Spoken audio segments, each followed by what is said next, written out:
在下藏海，是新来的幕僚，劳烦通传一声。稍等。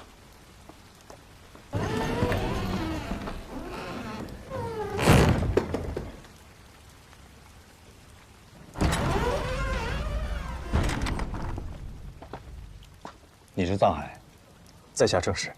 这是你的衣服和腰牌，收拾好你的行李，明日去后门的摄人府报到。是。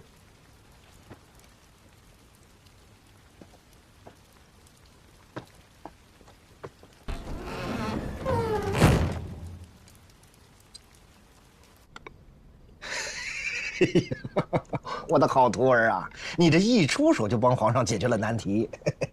是李贵太妃自愿显灵挪冠，这样一来，皇上既得了臣心，又没有失了民心。你让宗亲在武帝守登，正好给了皇上理由，让诸王在封地守孝，特别是林子王。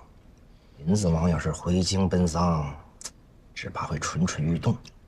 你从根本上解决了藩王回京作乱的可能。我到现在都想不明白，怎么一场大雨，这李贵太妃的棺椁就塌了呢？快跟师傅说说。这事儿吧，没你想的那么复杂。我刚进灵殿的时候就发现，这地底渗水严重，已经腐蚀了金井还有棺椁，而固定棺椁用的龙山石并没有冒空。如果此时刚好有一块雷击木楔塞进棺椁的下方，改变了棺椁的平衡，再加上一场大雨，地水滋漫，重压之下，这李贵太妃自然就显灵了。哎呀，你可是得了星斗的真传呐！啊！我只是没想到，这朝廷的贪腐之风已经这么严重了，连修皇陵都敢偷工减料。现在被人发现，倒是可以好好修缮一番。贪墨都贪到皇上头上了，别看他们对皇上三跪九叩、山呼万岁，这心里头谋的那都是门户私计。要是父亲还活着，看到如今乌烟瘴气的青天剑，该有多难受啊！无论如何，你这第一步迈得很成功，在平津侯面前大放光彩。怎么了？昨日平津侯把手放在我肩膀上，我这手竟抬不起半分。师傅帮你揉一揉。师傅你轻点啊。来，忍住啊。我现在总算明白恩公为什么不让我习武了。这平津侯敢让我离他这么近，他对自己的武功一定极为自信，但他又死死地按住我的肩膀，可见此人有多么的谨慎多疑。他身边有精锐卫兵保护，又时刻贴身穿着金丝软甲，大庸数一数二的高手未必能进他身侧。就算你习武，只怕剑未出鞘就被他杀了。用武力取胜，是为下策。算了，反正如今总算进得侯府，从长计议吧。等进了侯府以后，我再好好摸查一遍，等待时机。有事就到客栈来找我，别漏了行迹。师傅，平时我不在您身边，您都在干什么呀？要是您不是我师傅，您会在哪儿？会做什么呢？我当然有自己的事儿了，要不是陪着你复仇，我逍遥得很呢。我出来的时候，新种师傅跟我说了，恩公和3位师傅的身份都可以来问你。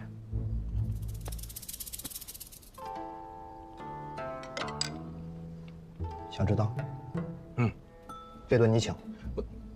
师傅，我年纪尚轻，囊中羞涩。这我年纪大了，还两手空空的，岂不更可怜啊？拿过来吧。行。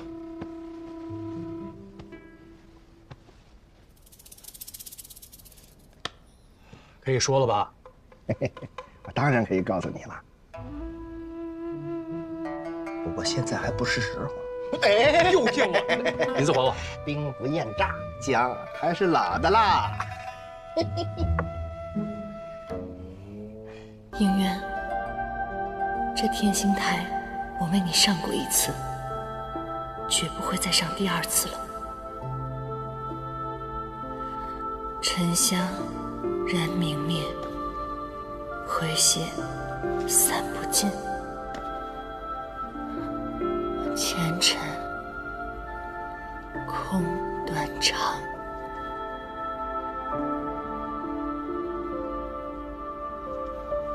相思了无益。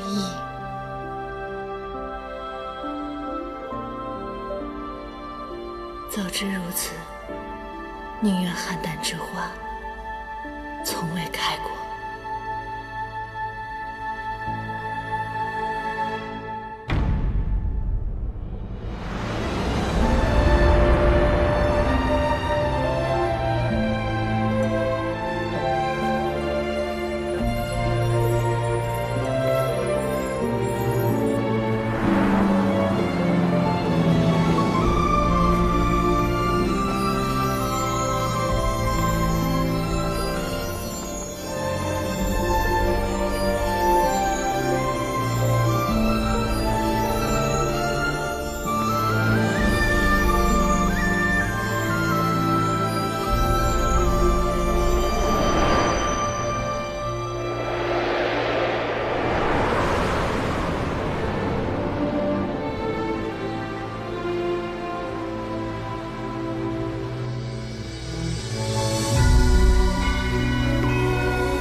哎，此乃上古彝族四叶汉诞中留下的唯一血脉，碰不得。仙君，这株普普通通的花，当真能治愈万物？千真万确。不仅如此，只因它们乃同根而生，两朵花之间互通灵气，比普通的四叶汉诞灵力更甚。不然，帝尊怎么会设此瑶池盛宴，相邀着妖魔冥三界之人一同前来观看呢？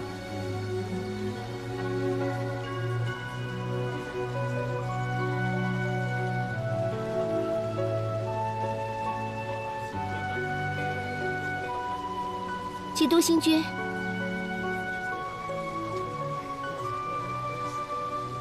你与应渊帝君关系向来要好，可知此次宴会他是否会来？哦，应渊君向来性格冷僻，定是不愿赶这番热闹。此刻八成躲在宫中饮茶下棋呢。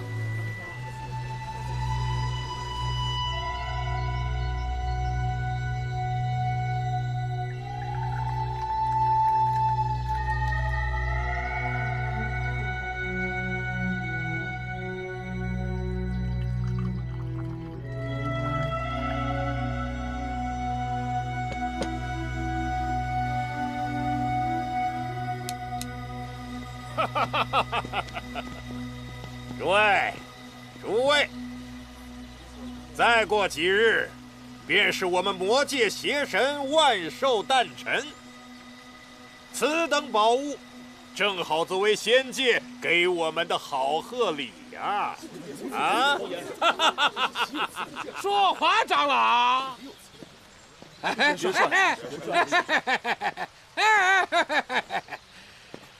哎呀，我得元帅。说话，长老。邪神虽然也是上神，只不过才刚刚10000岁啊！不，要过几天才满岁。我们仙界随随便便拎出一位上仙，年纪就比他大，一个小娃娃怕是受不了此等好物。别吃了上火，回过头来又来骂我们的不是，是不是啊？啊！哎呀！获得元帅，你身为堂堂仙兵总管，说话竟然如此无礼，竟敢折辱我邪神殿下！这朵花，本座要定了。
帝君，变天了。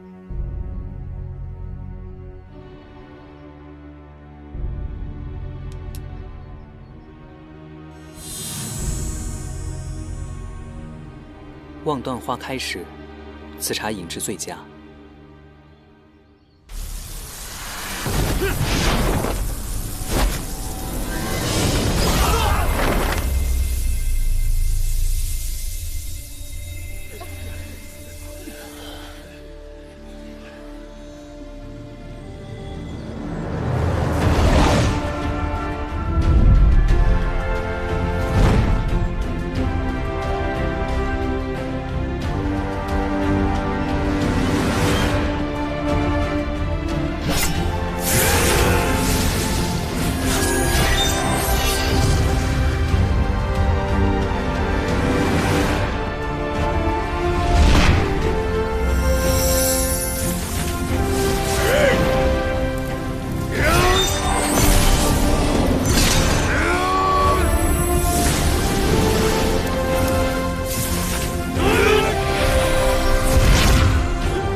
参见帝君。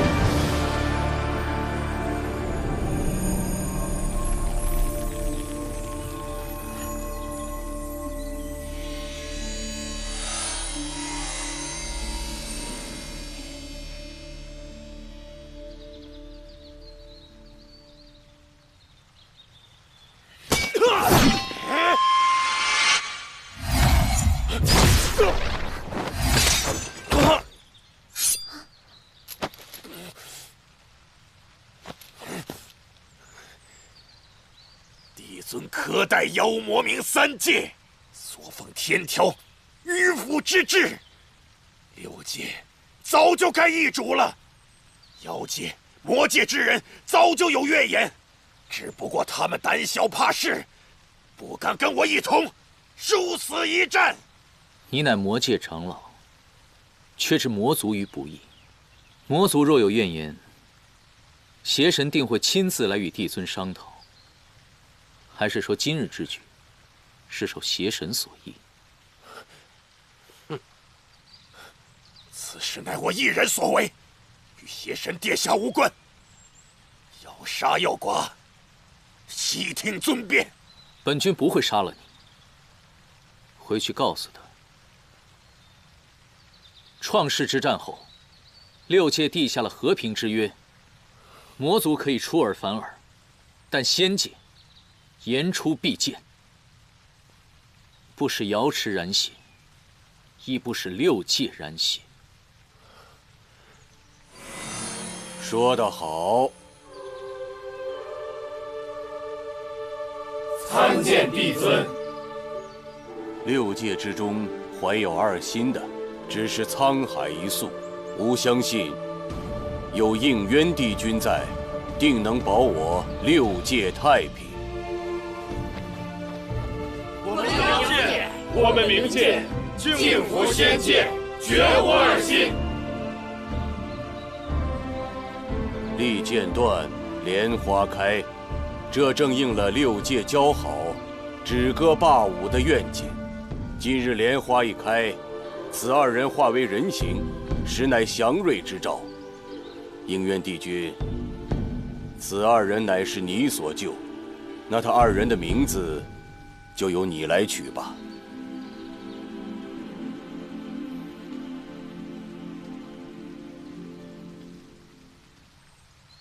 满庭芳止，万曲一收。岁华如昔，神话幽童。姐姐叫做芷溪。欢颜如烈，悲苦如疾，浓尽必哭，淡者履身。妹妹，颜淡。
这都什么时候了，你还在睡觉？颜淡，颜淡，快起来，赶快把我们赢的法器藏起来，你姐来抓你了。我姐，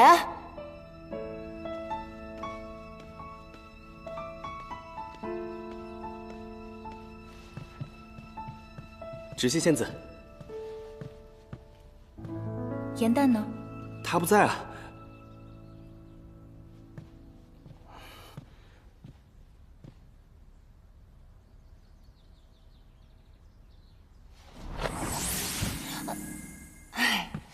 不愧是我姐，一眼就揭穿了我的法术。我说芷溪，你现在不是应该在妙法阁掌事吗？你怎么跑这儿来了？有何贵干？为什么没去参加考试？难道你想一直做一个默默无闻的小仙士吗？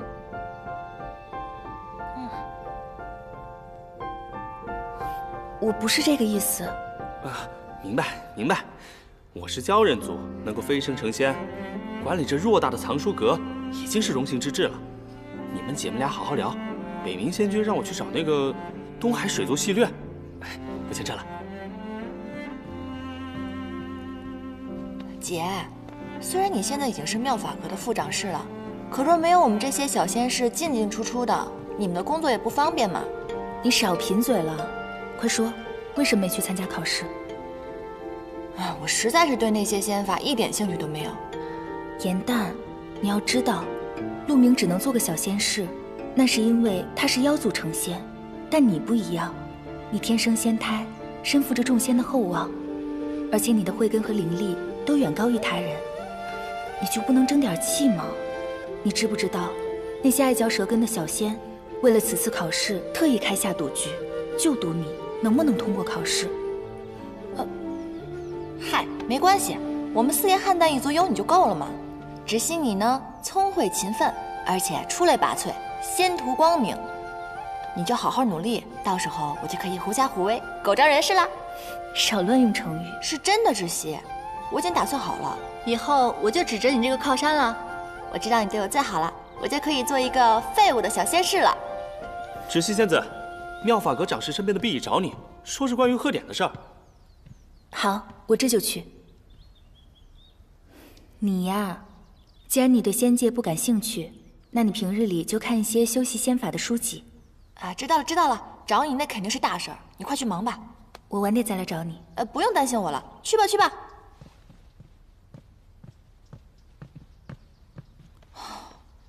吓死我了！你姐要知道开设赌局的是咱俩，会不会扒了我的鲛人皮，砍了你的莲花镜啊？嘘，小声点儿。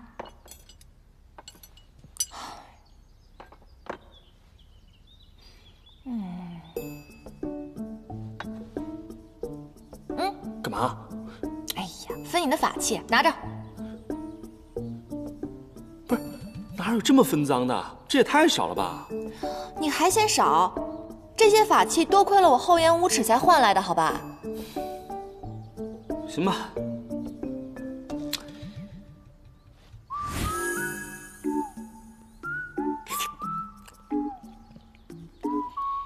那个，你想不想开接星星大典？接星星大典是什么？就是芷溪他们妙法阁负责那个仙阶晋升贺典。你生得不巧，没有经历过。这个大典啊，每500年一次，凡有仙阶者，皆会齐聚天之角，接受4位帝君不失先例的赐福。传闻此仪式场面，那是相当的奇美梦幻，所以低等仙士就称它为接星星大典。哇，这个听上去好像很不错的样子。那你是不是已经想到办法能带我混进去了？混进去啊？不可能，天之角守卫森严，像我们这些低阶仙士根本进不去，必须另辟蹊径。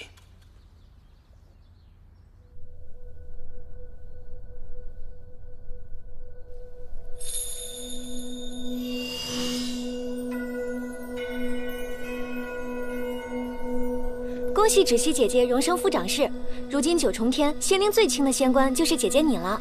是啊，当今妙法阁的总掌事银灯仙子，据说也是到了800年仙龄才做到副掌事的位子呢。大家莫要这样说，能有此际遇，不过是我运气好罢了。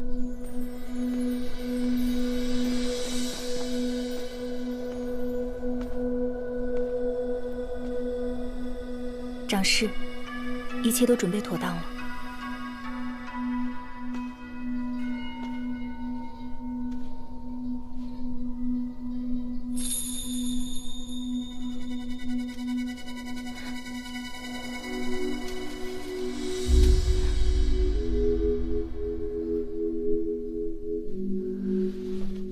你去那儿值守。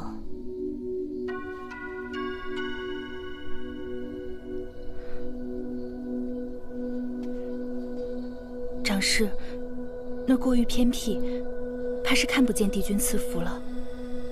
天之角唯有晋升仙阶之人才可入的。要不是妙法阁负责掌灯，你区区一个小仙怎可入得？帝君的风姿，也不是你配瞻仰的。小仙知错了，我这就去。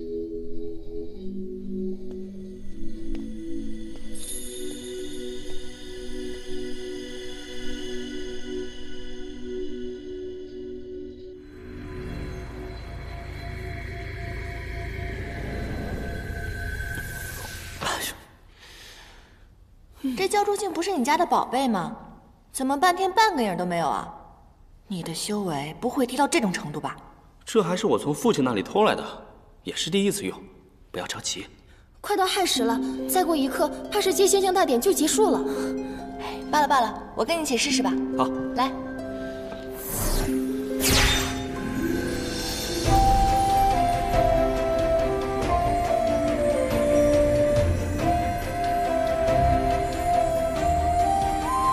有了，应元君的背影。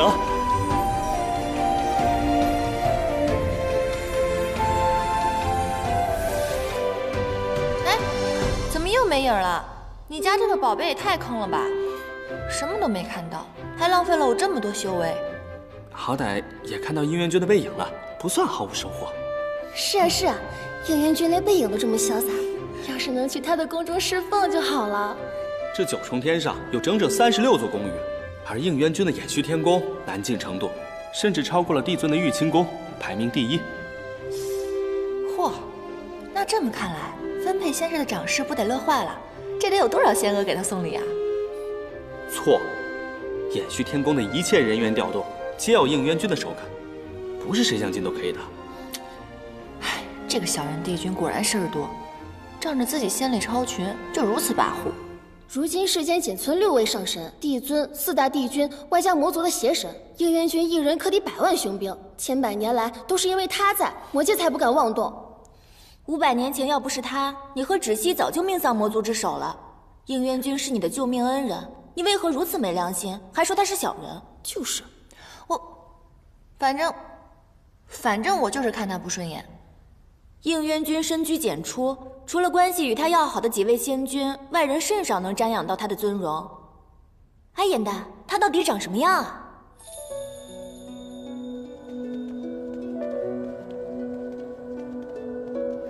瑶池是我们的家，如今这是要去何处？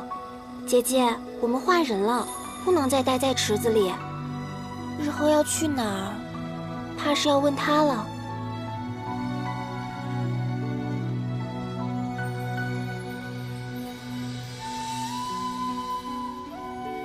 四叶菡萏灵力不凡，若出双生，必定一强一弱。你身体弱，所以才会被魔族的剑气所伤。速去天医馆稳固仙灵，不可耽误时间。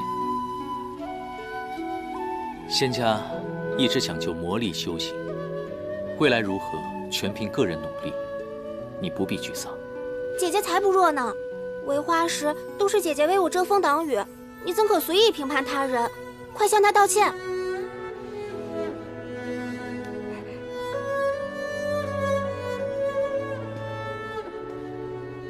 你这小人！我那个时候刚刚化为人形，就见了那么一次，此后再也没有见过了，哪里还记得？再说了，现在天规明令禁止神仙们不能动情念，我看你啊，趁早放弃吧，他再好也于事无补的。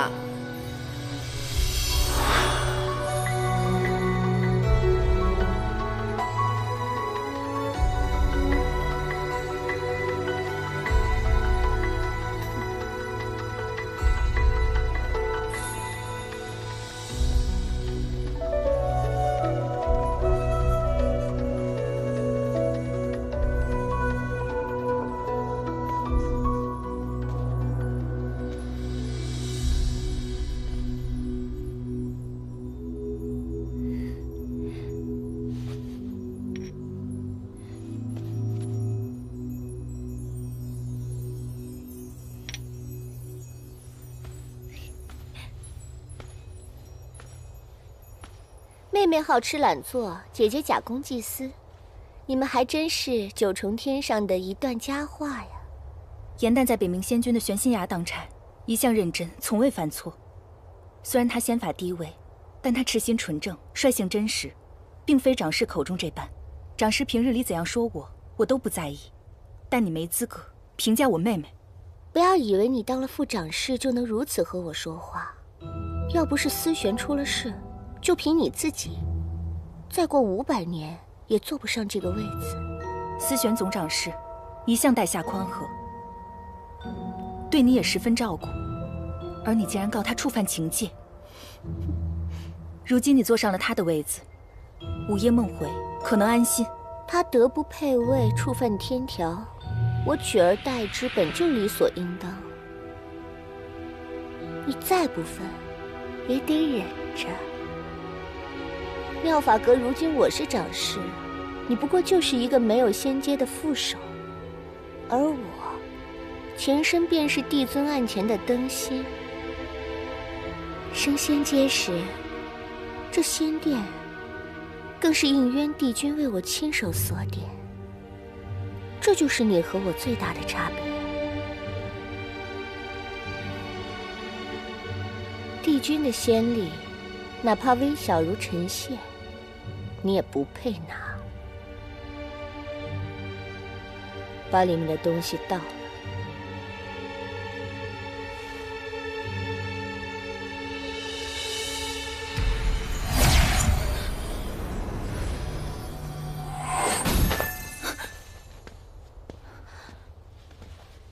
帝君，这些仙尘落在地上，着实可惜了。仙子们值守一夜，也甚是辛苦，拾取一些作为纪念，也无伤大雅。帝君，天条有言，在其位谋其职，仙子本该安守本分，恪尽职守。银灯身为长师，只得以律管理，并非是刻意为难。天条并未写明，指使仙子不可失去仙尘，长师无需太过教条。是，谨遵帝君教诲。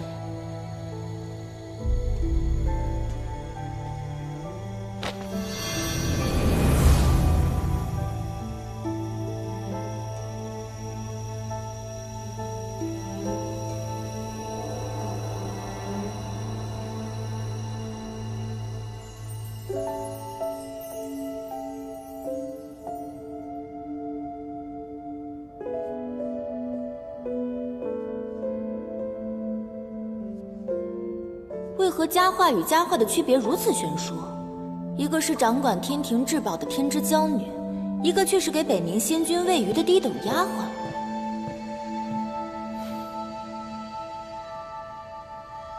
芷溪，这是什么？好漂亮！大典结束后，我看到空中有些没有被接到的散落星辰，便收集了一瓶，偷偷给你带过来了。芷溪，你对我可真是太好了。你是我妹妹，我不对你好，对谁好呀？你累了吧？快坐下来歇息歇息。你们今天怎么样？我看见了4位帝君。然后呢？我好想成为和他们一样厉害的神仙，希望我升仙阶时，额间的仙殿能由应渊君来点。芷溪，我相信你一定可以的。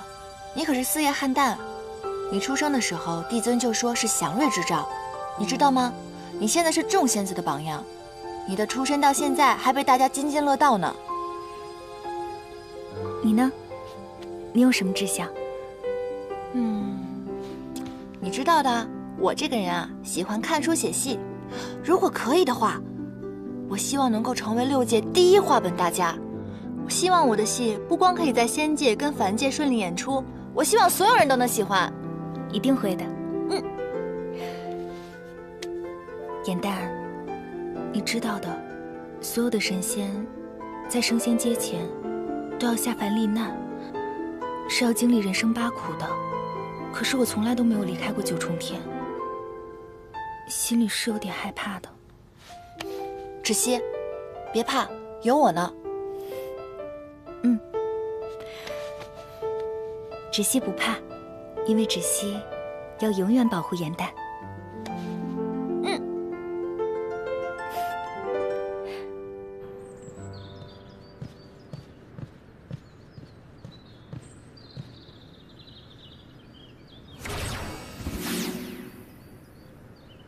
我们玄溪崖的仙龟每日必会被人偷偷翻过面来，却从来没有人抓到过始作俑者。莫非是他？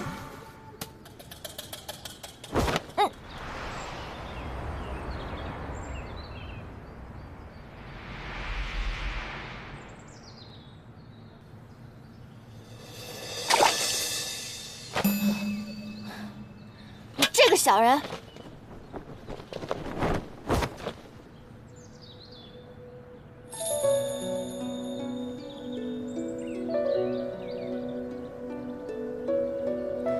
这个人怎么这么眼熟啊？我是不是在哪儿见过他？大胆！你是哪个宫的小仙，竟敢翻我们玄溪崖的仙龟？怎么，有胆量翻龟，没有胆量报上你的姓名还有仙号吗？想逃是不是？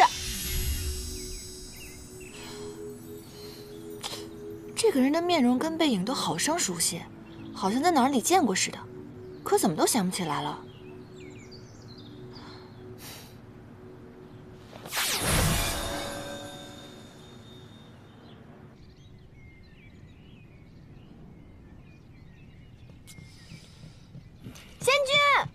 仙君，我抓到那个翻龟的小人了。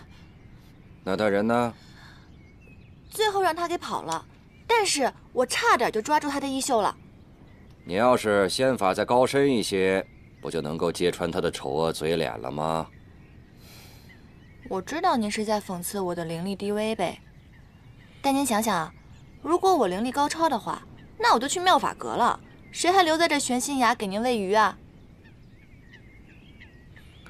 你要是能够抓到他，我便将珍藏的《临江四梦系谱》孤本借给你，如何？仙君，您此话当真？您吃橘子？不要乱动，我在破解棋局呢。您这是什么棋局啊？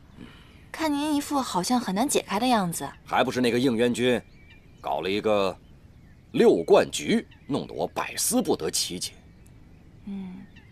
仙君，如果我能帮您把这个局给解开，您能答应我一件事儿吗？你能破解？我可以试试啊。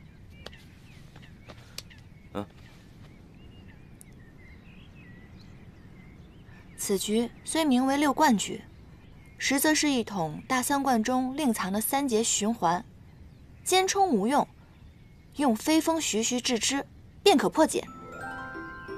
您可以试一下。飞风徐徐制之。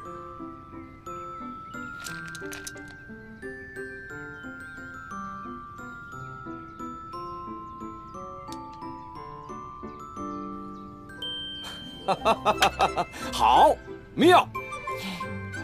哎呀，你这个小丫头，别的事情你是什么都做不来，没想到下棋你倒是蛮有灵性啊！有您这么夸人的吗？那您刚刚答应我的事情，可还算数啊？只要你每天都能来帮我破解应渊的棋局，其他的事情咱们都好说。这当然没问题了。我其实就是想每天能够早点来，然后提早点离开，您看行吗？没问题。其他的仙兽啊，你就不用喂了，你只要把崖里的这些水族喂饱了，你就算交差了，好吧？仙君，您果然是个大好人，我给您捶捶背吧。哎呀，好，您真是个好人。哎呀呀，好了，好神仙啊！这般无师自通、聪颖非凡的小仙，着实百年一遇。只可惜此人心性太过浮躁，若能加以磨练，日后必成大器。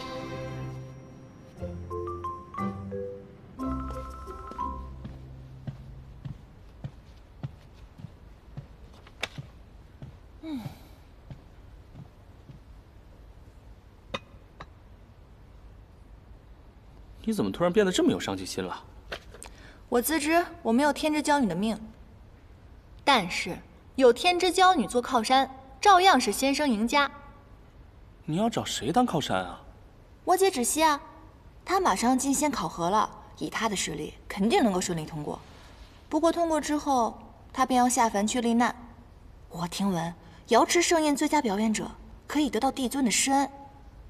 我呢，打算写一出拔得头筹的大戏，到时候我就请求帝尊让我代替芷溪下凡历难。你是不是傻啊？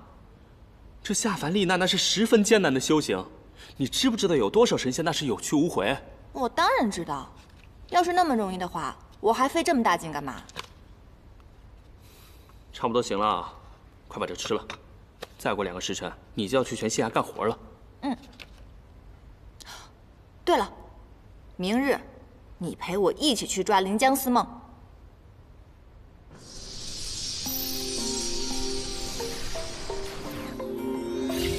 哼，我可真是太聪明了。一会儿呢，我们就躲进玄仙崖，等那个番龟君一来，只要他敢翻龟，必定会牵动我这条线的。到时候我们2个2对1，我就不信打不过他。你确定这样能行啊？当然了，我们只需要守株待兔就行了。走吧。哼。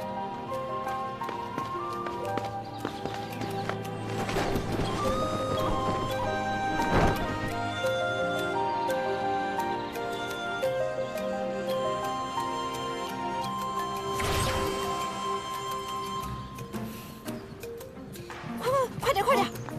哎，小心！哎，不是已经缠了线吗？他来了，怎么我们毫无察觉？对啊，怎么可能？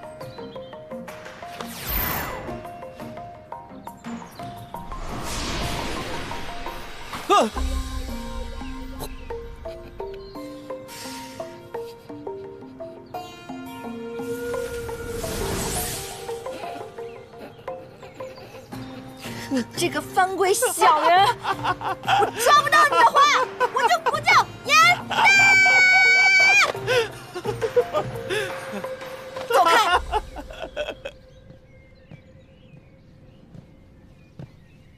世云，啊，严旦，番龟君抓到了吗？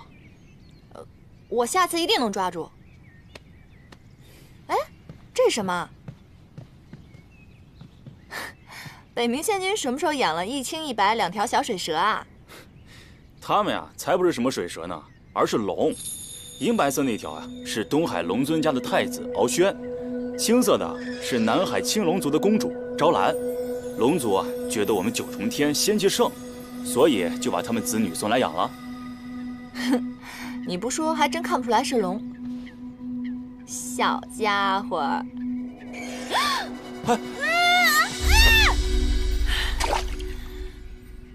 什么东西啊！咬我！你怎么把它扔出去了？它不是龙吗？对面是莲池，应该不会死吧？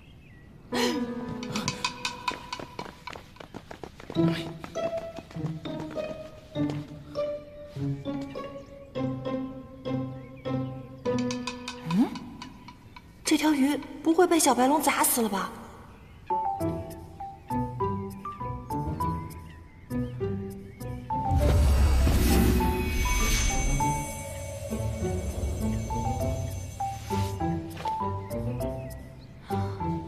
找到了，找到了，敖轩找到了。啊，你真棒，你真棒！哎，诗云，你看啊，我怎么觉得这条小黑鱼，它看我的眼神充满了鄙夷呀？怎么可能？它不过是一条鱼而已，怎么可能有人的表情？也是啊。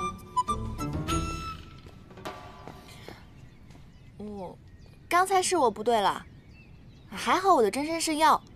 如果刚才真的把你砸晕了，我可太对不起你了。